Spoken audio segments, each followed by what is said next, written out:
Bonjour à toutes les auditrices et à tous les auditeurs. Je vous remercie de passer quelques minutes en ma compagnie pour écouter cette conférence sur le thème de l'accompagnement au changement dans la mise en œuvre de vos projets.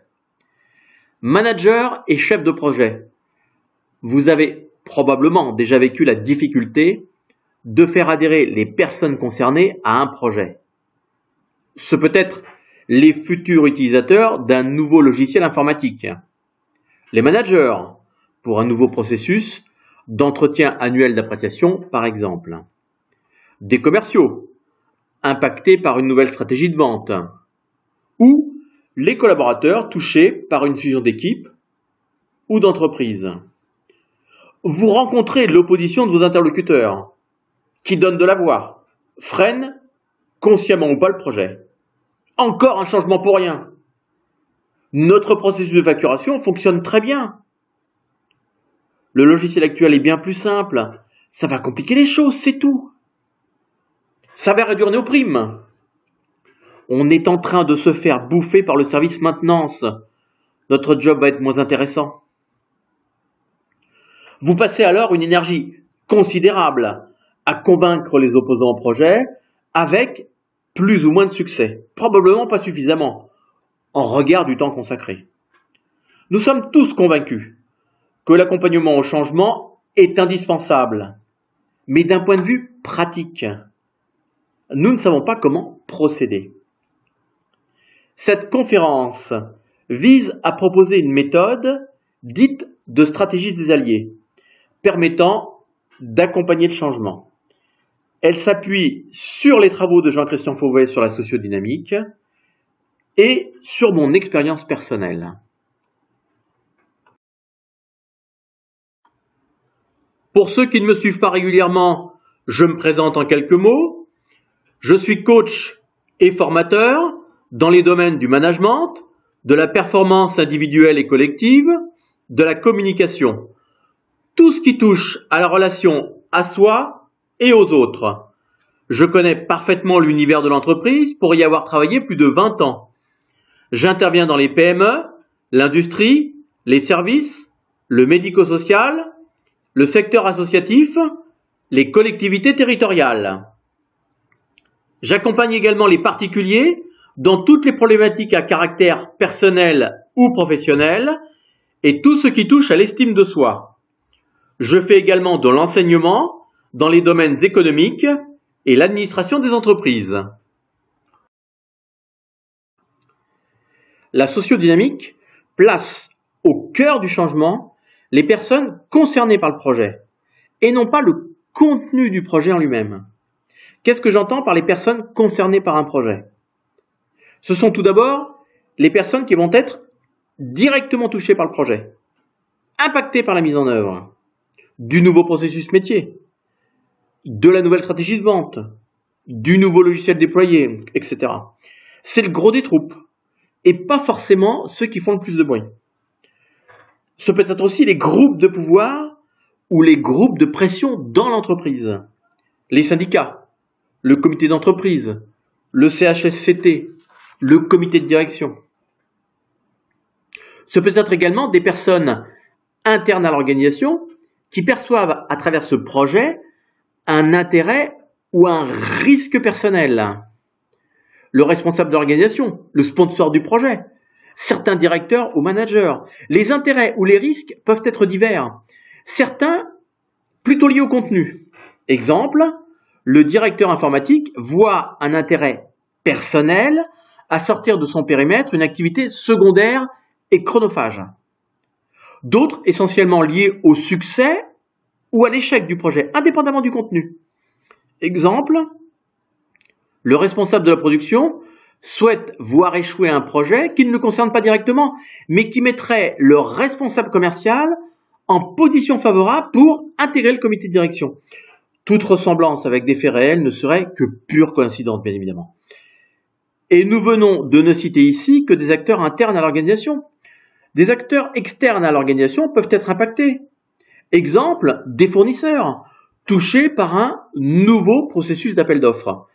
Mais dans un projet d'ampleur nationale comme une loi, les personnes concernées sont directement le peuple ou les entreprises, représentées par des groupes de pouvoir ou de pression, comme des syndicats nationaux, mais aussi des associations de consommateurs, des associations pour le handicap, contre la pollution, de lutte pour les animaux, etc., ou encore des collectivités territoriales. En synthèse, nous constatons que les personnes concernées par un projet sont très diverses. Certaines plutôt concernées par le contenu du projet, d'autres essentiellement concernées par le résultat du projet. Par ailleurs, les personnes concernées peuvent être internes ou externes à l'organisation qui soumet et qui met en œuvre le projet. Mise en action pour votre projet. Vous allez identifier toutes les personnes concernées par votre projet et vous poser quelques questions. En quoi ces personnes sont-elles concernées? Quel est l'intérêt de ces personnes par rapport au projet? Quels sont leurs besoins? En quoi ce projet est-il important pour elles?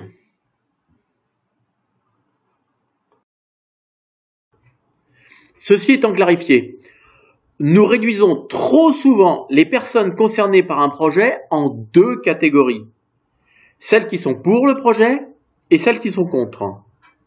Nous simplifions la complexité dans l'objectif probablement inconscient de mettre en œuvre des solutions que nous connaissons déjà et qui ne remettent pas en cause nos habitudes.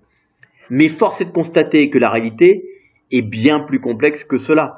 En fonction de leurs besoins, les personnes concernées vont parfois aller dans le sens du projet et parfois aller contre le sens du projet. C'est tout simplement humain. Elles vont donc déployer plus ou moins d'énergie pour le projet et plus ou moins d'énergie contre le projet. À partir de ce constat, la sociodynamique définit plusieurs groupes d'acteurs en fonction de la quantité d'énergie mobilisée pour et contre le projet. Il y a un premier groupe d'acteurs dont les énergies pour et contre le projet s'équilibrent. Parmi ceux-là, distinguons les passifs, qui déploient aussi peu d'énergie pour et contre le projet, les hésitants, qui déploient un peu plus d'énergie, mais autant d'énergie pour et contre le projet, et les déchirés, qui déploient beaucoup d'énergie pour et contre le projet. Les passifs et les hésitants sont souvent les plus nombreux, surtout en début de projet. Il y a un deuxième groupe d'acteurs, globalement en faveur du projet. On va les appeler les alliés. On distingue parmi ces alliés les militants, qui déploient effectivement essentiellement de l'énergie pour le projet. Des alliés traditionnels qui déploient certes beaucoup d'énergie en faveur du projet, mais également une certaine quantité d'énergie contre. Il y a enfin un troisième groupe d'acteurs, globalement contre le projet. On va les appeler les opposants au projet. Parmi cette catégorie, distinguons les révoltés, qui déploient effectivement essentiellement de l'énergie contre le projet, des opposants plus traditionnels, qui déploient certes beaucoup d'énergie contre le projet, mais également une certaine quantité d'énergie pour le projet.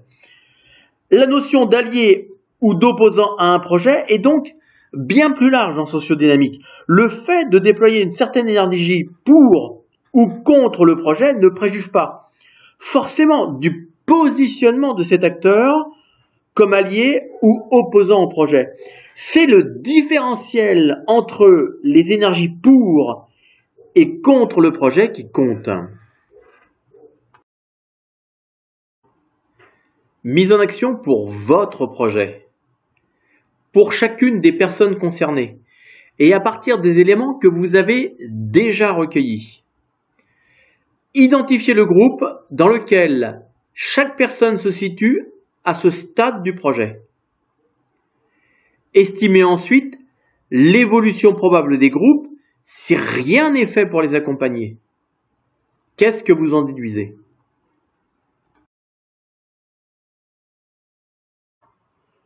Cet exercice montre que la position des acteurs n'est pas figés dans le temps et qu'il est préférable de les accompagner afin de maîtriser la réussite de son projet.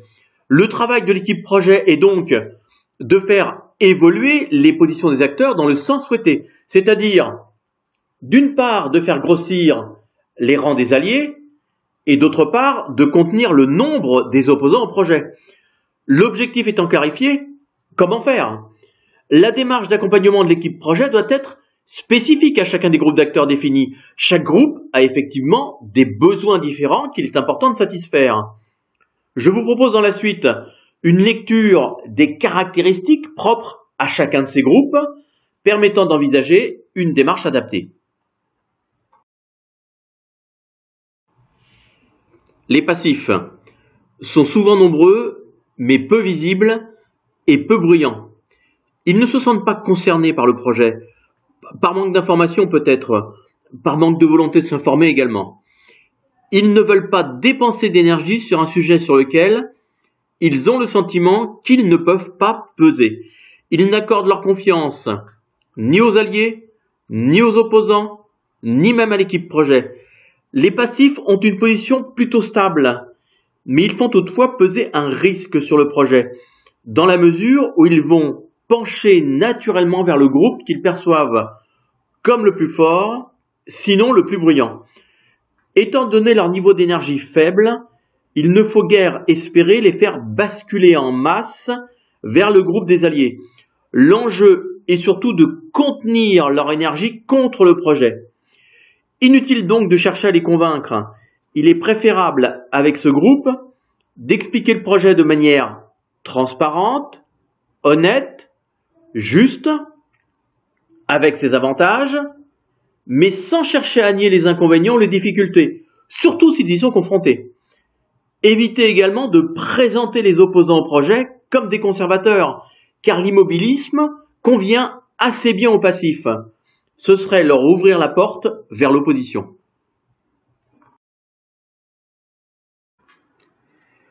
Comme les passifs, les hésitants sont souvent nombreux, mais à la différence des passifs, leur niveau d'énergie pour et contre le projet est assez élevé. Ils voient des avantages comme des inconvénients au projet. Ils expriment leur point de vue, ils posent des questions, ils veulent des réponses, mais restent modérés. Ce groupe est donc relativement instable et peut basculer en masse d'un côté comme de l'autre. C'est clairement un groupe à risque pour la réussite du projet. Il est donc essentiel de les faire basculer vers les alliés, emmenant avec eux une partie des passifs. Étant donné leur niveau d'énergie assez élevé, un fonctionnement de type participatif est particulièrement adapté pour les hésitants. C'est l'occasion pour eux d'exprimer leurs besoins et pour vous d'écouter leurs objections utiles pour la réussite du projet et de lâcher sur certains points afin de les faire adhérer au projet. Peu nombreux quand ils existent, les déchirés sont souvent des personnes influentes, parfois même les sponsors des projets. De par leur position, ils sont totalement pour le projet, mais également conscients des risques importants ou des conséquences majeures de ce projet. Prenons l'exemple d'un projet à fort enjeu stratégique. Disons le rachat d'un concurrent. Le chef d'entreprise sait qu'il s'agit d'une opportunité réelle pour la croissance de la société, mais qui porte en soi un risque et des conséquences importantes sur son entreprise et ses employés. Étant donné leur influence, les déchirés font peser un risque pour la crédibilité du projet et sa réussite. Ils doivent être accompagnés individuellement afin de les rassurer sur l'intérêt du projet et la légitimité de la démarche utilisée.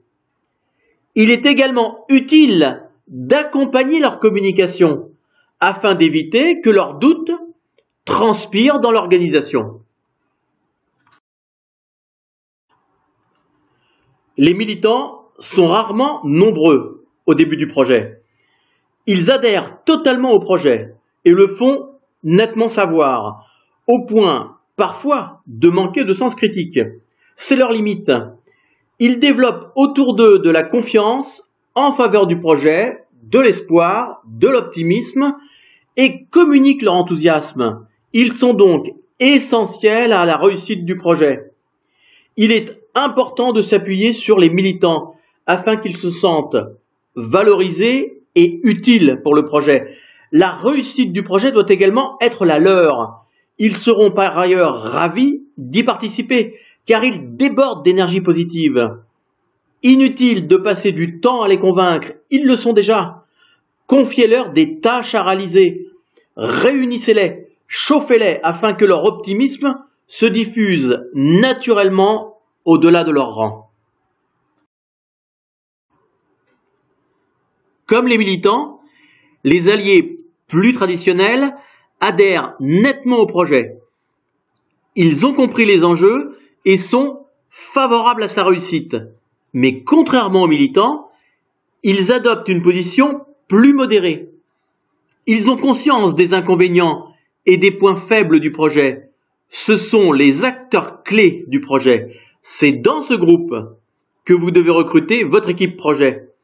Les alliés sont raisonnables et pondérés, ce qui en fait des personnes indispensables, notamment pour gérer les risques et anticiper les menaces qui pèsent sur le projet. Toutefois, ils sont peu bruyants, ne manifestent pas leur enthousiasme ostensiblement, ce qui ne facilite pas leur identification. Faites-les participer très largement au projet, à travers des groupes d'utilisateurs par exemple. Ils exprimeront leur inquiétude, énergie contre raisonnable, mais sauront également vous proposer des solutions allant dans le sens du projet.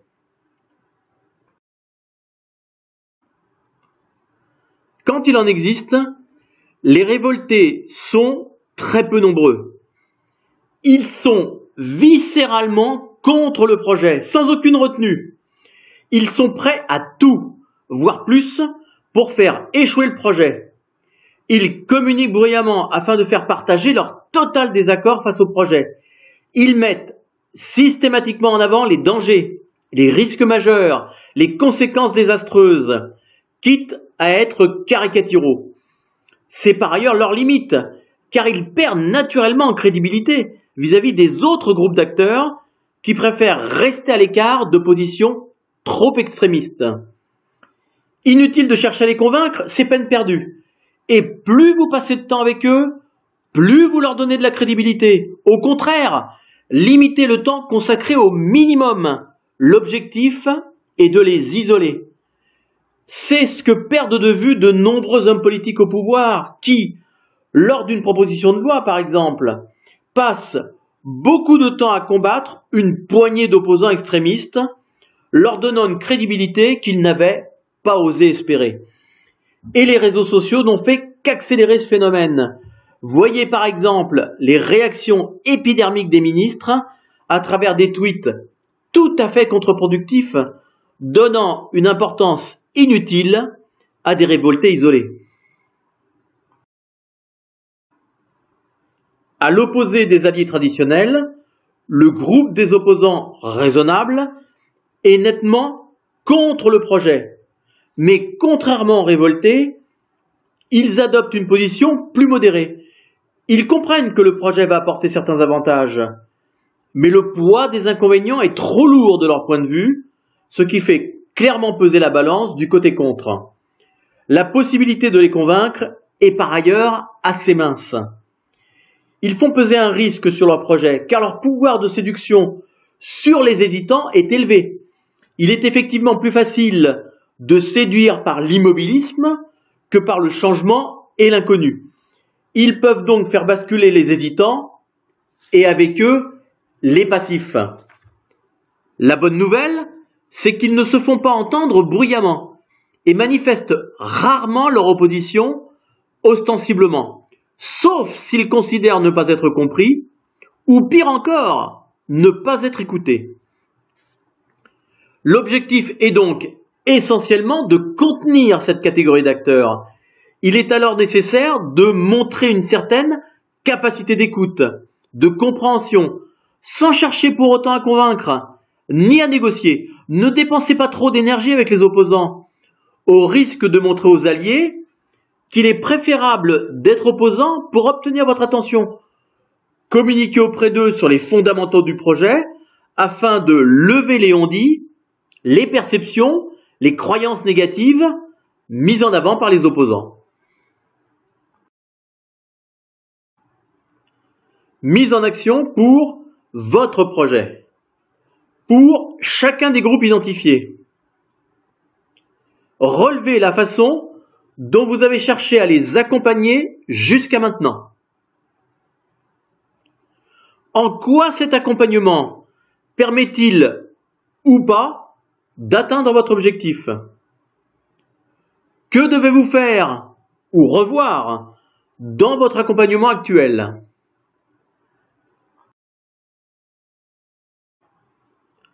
En conclusion, je vous propose de retenir 3 points clés de la stratégie des alliés pour réussir un projet de changement.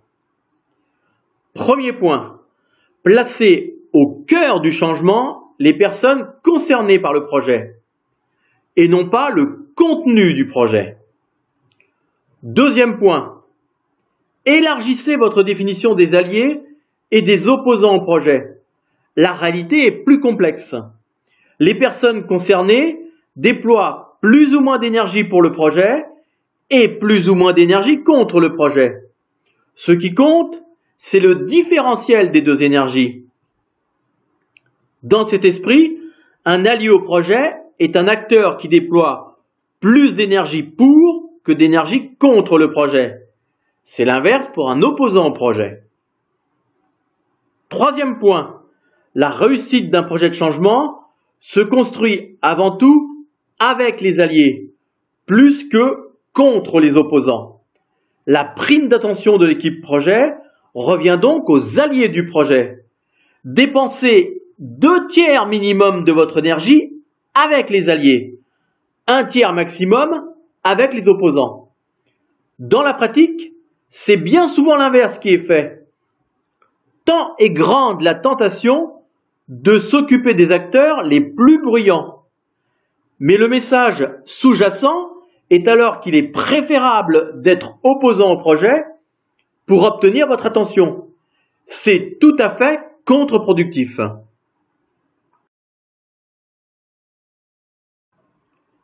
Nous voici au terme de cette conférence. Je vous souhaite une excellente mise en pratique. Il me reste à vous remercier en espérant vous retrouver lors d'une prochaine conférence.